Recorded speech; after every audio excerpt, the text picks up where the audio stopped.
dowladda hoose ee degmada Laascaanood ayaa maanta bilowday hawlgalo ay ku buuxinayso wadooyinka biyo fadhiisinka noqday xilli roobaadkan waxaana si wada jir iskaga kaashanayay dowladda hoose iyo ganacsatada gobolka Sool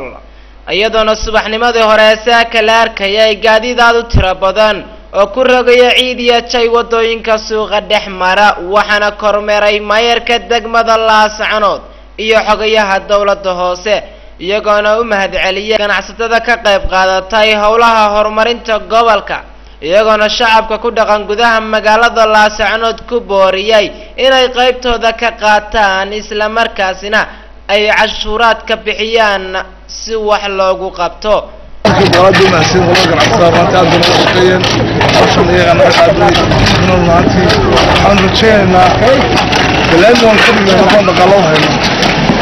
دائما عادي نقول يوم ضمن غلطان أنا نقول هذا صعود القصة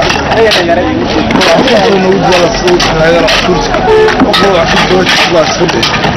عشان أنا عادي نقول نانتي أنا رجعنا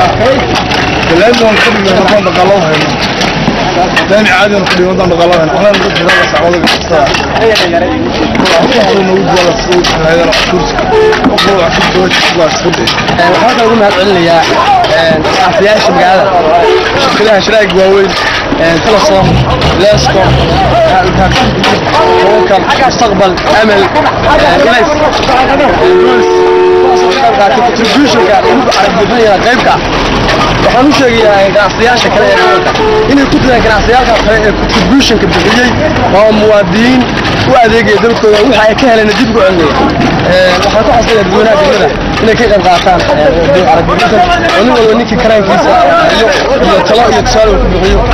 dadweynaha ku dhaqan gudaha magaalada Laascaanood ayaa si weyn u soo dhaweeyay waxqabadka dowladda hoose muddooyinkan dambe ay si isdaba joog ah wax uga qabanaysay wadooyinka iyo howlaha nadaafadeed loo igmaday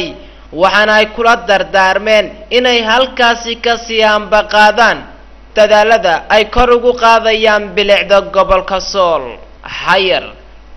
عبد الداهر أحمد حير تلفزيون كعالمي رويال 24 TV